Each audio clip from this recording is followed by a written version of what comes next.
Salve, salve, nação! Vambora com mais um vídeo aí, né? Falando sobre o nosso Flamengo. E antes da gente começar o vídeo aqui, né? Já passando aqui para desejar um Feliz Natal aí. Espero que vocês tenham passado o Natal super bem. E o Ano Novo, daqui a mais ou menos uma semana, que ocorra tudo bem, né? Vamos falar sobre o Flamengo, né? O Flamengo ainda difere, os jogadores se representam só no dia 8 de janeiro. Mas, obviamente, tem notícia para falar aqui, né? Vamos falar sobre a quantidade de lesões que o Flamengo teve em 2024, que foram na casa de 30 lesões no ano todo. Vamos falar também sobre a reunião entre o novo diretor do Flamengo, né, José Boto, e Filipe Luís, os dois esteve em Portugal, né. O Flamengo acaba de divulgar os jogadores que vão estrear pelo Campeonato Carioca, né, logo no início de janeiro, no dia 11 de janeiro aí, né? Os jogadores que vão ser relacionados para o jogo diante do Boa Vista, se não me engano. E é também uma situação especial aqui no canal, né? Então vamos embora com mais um vídeo aí. Deixe seu like e tamo junto aí. O Flamengo teve um ano de muitas lesões no elenco. A maior parte das contusões foi na posterior da coxa. A gente preparou uma reportagem que a gente explica um pouco mais sobre isso. Rodou. O Flamengo terminou 2024 em alta com o técnico Filipe Luís voltando a trazer esperanças ao time. A conquista da Copa do Brasil animou os rubro-negros. Porém, o ano do Fla também foi marcado por muitas lesões. Ao todo, o elenco teve 30 contusões ao longo de 2024, sendo que 8 por problemas na posterior da coxa, sendo 5 na direita e 3 na esquerda, além de desconfortos na região. E um dos jogadores que mais esteve no departamento médico foi Nico de la Cruz. O uruguaio completou um ano de Flamengo na véspera de Natal e esteve afastado da equipe em 4 oportunidades. Dos 73 jogos do rubro-negro este ano, ele participou de 41 e foi titular em 37, atuando por 3.134 minutos. O meia desfalcou o time em 13 partidas e só completou 90 minutos dentro de campo em 9 compromissos, já que foi substituído em 28. Cebolinha foi o atleta mais ausente por conta da gravidade da lesão que sofreu no tendão de Aquiles. Até então, o Flamengo ainda tem 3 jogadores lesionados no elenco. O próprio camisa 11, Matias Vinha e Pedro. Para 2025, o departamento médico quer recuperar o quanto antes esses atletas, para ter uma temporada com menos lesões. Muito bem, Vene Casagrande, Flávio Vinick, você de casa. Salve. Boa tarde para vocês. Vene, você achou que foi muito acima o número de lesões do Flamengo essa temporada? Eu acho que tá do game do futebol hoje, o calendário tá tão desumano, né? Eu acho que quanto mais competições você joga, mais minutagem para os seus atletas, mais expostos eles estão e o negócio fica mais difícil ainda, né? Pois é, Fernandinha, boa tarde Flávio Vinick, boa tarde a todos que estão nos assistindo. Espero que todo mundo tenha tido um Natal maravilhoso. Sobre o número de lesões do Flamengo... Você tá com uma carinha de sono. Sério? Não tá, Flávio Vinick? Sério? Ele não tá com uma carinha de sono hoje, de que tá cansado. Não tô 26 aceitar. Posso ser sincero, eu tô bem tranquilão, inclusive. É? Bem tranquilo, ontem eu descansei. Foi bem? Falei aqui que eu fui à praia, dei um mergulho lá, enfim, renovei as energias. Mas falando sobre o Flamengo, eu acho que o Flamengo também poderia renovar as energias pensando para 2025. O número de lesões eu acho alto, tá? Você acha? Eu acho alto, mas eu não vou ficar aqui criticando o departamento médico do Flamengo, seria leviano da minha parte. Quem sou eu para dizer isso? Eu sou jornalista, eles têm um conhecimento muito maior. Mas eu acho um número alto de lesões. Eu acho que o Flamengo, e eu falei isso aqui durante o ano inteiro, Fernandinha, acho que o Flamengo errou no planejamento, priorizando jogos que não deveriam ter sido priorizados. O segundo jogo da final do Campeonato Carioca é um grande exemplo. Muita gente critica o De la Cruz, esperava mais De la Cruz, se machucou bastante. Acho que o Flamengo errou no planejamento para esse jogador, que nunca atuou tanto dentro de uma temporada. Se for fazer uma comparação, futebol brasileiro, futebol argentino, e ele já é um jogador que tem um histórico de lesões que preocupam. Então acho que o planejamento poderia ter sido melhor para ele ser aproveitado de uma melhor forma. Tanto é que quando ele chegou, o primeiro semestre dele não foi um primeiro semestre ruim. Pelo contrário, em vários momentos a gente destacava aqui que o De la Cruz era um dos melhores em campo, estava carregando o meio de campo sozinho, sobretudo na ausência do Gerson, quando o Gerson ficou ausente por conta do problema que ele teve, a cirurgia que ele teve. Acho que o número é alto, mas eu não vou criticar o departamento médico do Flamengo, que é um baita departamento médico, a gente sabe disso, mas eu acho que o Flamengo, e quando eu falo Flamengo é diretoria, ali bota a gestão de futebol, a diretoria de futebol, juntamente com a comissão técnica do Tite, eu acho que eles erraram no planejamento, priorizando partidas que não poderiam ter sido priorizadas, pelo menos no meu ponto de vista. Ô Flávio Nick, esse é um assunto em grande evolução no Brasil, por conta do seu calendário, e aí tem uma palavra bem feia, que é transdisciplinaridade no futebol, e é quando você pega tudo, né? Você pega o fisiologista, você pega o preparador, você pega todo mundo tem que trabalhar junto para fazer como se fosse um planejamento, um plano, né? Mas é um planejamento, como se fosse um plano para encarar a temporada. E aí, dentro de tudo isso que eu falei, tem também a individualidade biológica. O quê? O que cada um é. Aí a gente está falando, por exemplo, de um Arrascaeta, que já viveu várias lesões na sua carreira.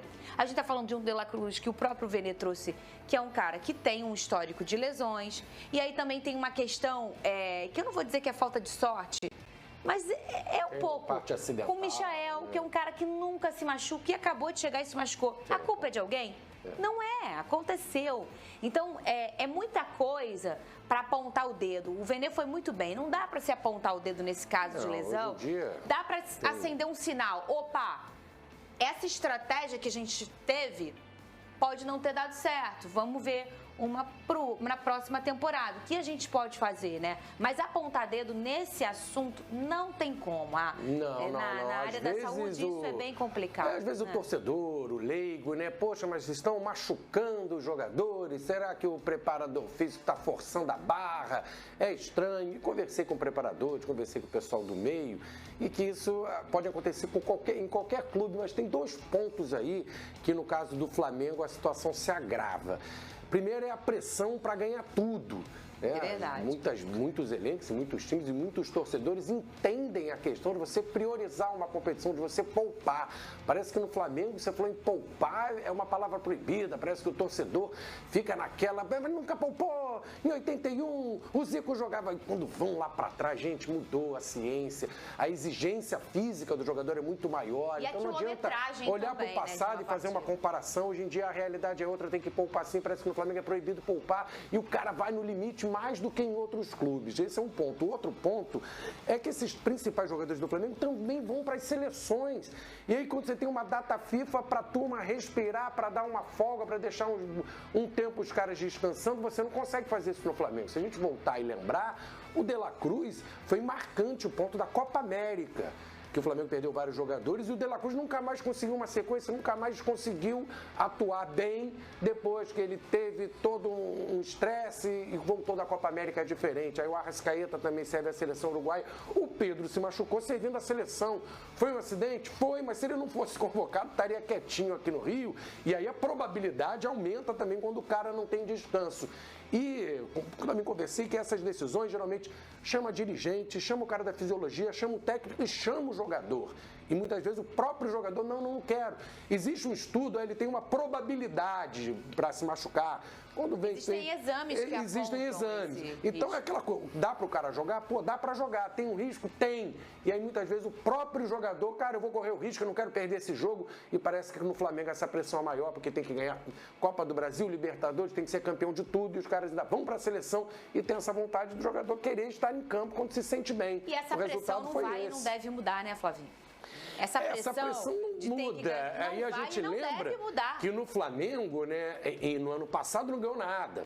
Então essa pressão aumentou para o Flamengo. Sim. Pô, ganhou a Copa do Brasil, mas você sabe que o torcedor do Flamengo esperava mais e queria mais. Então você vai esperar que em 25 não vai mudar nada, vai continuar essa exigência, o Flamengo ganhar tudo e essa pressão em cima deles.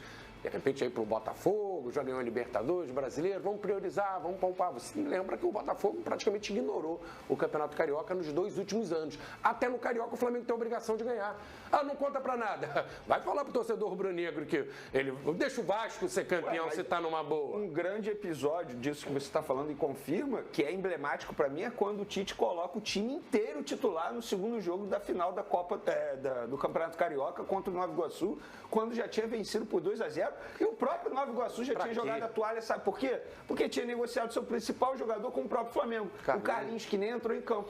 Então, assim, nem o Nova Iguaçu acreditava numa vitória em cima do Flamengo, e o Flamengo, exatamente isso aí, a pressão por não ter conquistado nada em 2023 fez com que o Tite, ali ele tomou a decisão juntamente com a diretoria, colocasse o time principal num jogo que teoricamente já estava vencido pelo Flamengo, e durante a semana ele teria jogos importantes na Libertadores ou até mesmo no Campeonato Brasileiro, quando ele poupou na Libertadores. Então, eu acho que foi erro de planejamento. Eu acho que resume muito bem esse debate aí sobre o número de lesões. Muito bem. E o novo diretor de futebol do Flamengo, o nome dele é José Boto, falamos dele aqui, né? Até quando estava para chegar, foi o drone seu, não foi, Vene Casagrande? E o técnico do Flamengo, o Felipe Luiz, eles tiveram seu primeiro encontro. A reunião aconteceu em Portugal e serviu para iniciar esse planejamento que a gente tanto está falando aqui para o Flamengo de 2025. Vene, o Boto chega que dia aqui no Brasil, hein? O Flamengo confirmou há pouco em um grupo que tem com assessoria, junto com jornalistas, que ele chega nesse sábado, dia 28, 6h35 da manhã. Ele não vai conceder entrevista lá no aeroporto, porque na parte da tarde, ao lado do presidente BAP, ele vai conceder uma entrevista coletiva aos jornalistas. Obviamente vai ser questionado sobre o Flamengo, o processo dele. Na verdade, Fernandinho, o José Boto já vem trabalhando pelo Flamengo antes mesmo de assumir. Por quê, Vene? Porque quando ele estava no clube croata, por exemplo, teve a convocação para a seleção sub-20 da seleção brasileira para disputar o sul-americano. E ele vetou a ida de um jogador. Antes mesmo de assumir, ele ainda estava trabalhando lá no clube croata. Esse zagueiro é o João Vitor. Por que ele vetou? Porque esse João Vitor vai fazer parte do elenco principal, mesmo tendo 17 anos, é um jogador que é tratado como joia. Ele já acompanhava esse jogador antes mesmo de ser especulado no Flamengo, ou seja, ele já conhecia esse atleta e ele vetou a ida desse jogador para o sub-20 da seleção brasileira, antes de assumir o próprio Flamengo. Então ele já vem trabalhando nessa transição, né? Porque o Flamengo tá fazendo um processo de transição da nova diretoria junto com a antiga diretoria. Mas é importante esse encontro aí do Felipe Luiz lá na Europa. O Felipe Luiz também está aproveitando as férias para poder assistir a jogos na Europa. Enfim, é um cara que tem sempre a busca por conhecimento constante, é um cara que está preocupado com isso e é bacana. Vamos ver se vai dar certo. O José Boto é um profissional super elogiado no mundo da bola, mas isso não quer dizer que ele vai ter muito sucesso no Flamengo. Óbvio, quando você contrata um baita profissional como esse, a tendência que tenha sucesso é muito maior. Então é um profissional muito elogiado. Vamos ver como vai ser. Essa apresentação dele vai ser importante no dia 28. A ver. O que você acha, Flavinho, desse profissional que está chegando ao Flamengo? Você conhece ele? Conhecia ele? Conceituado, né? De nome, né? A gente nunca chegou a acompanhar um trabalho dele de perto, assim. A gente sabe que é um conhecedor do futebol brasileiro. Hoje em dia, né, o futebol é muito globalizado. Quando um cara trabalha com futebol em Portugal, ele está de olho no futebol brasileiro, né? As pessoas podem entender, mas ele sabe o que do futebol brasileiro? Um dirigente europeu que vai chegar aqui meio perdido.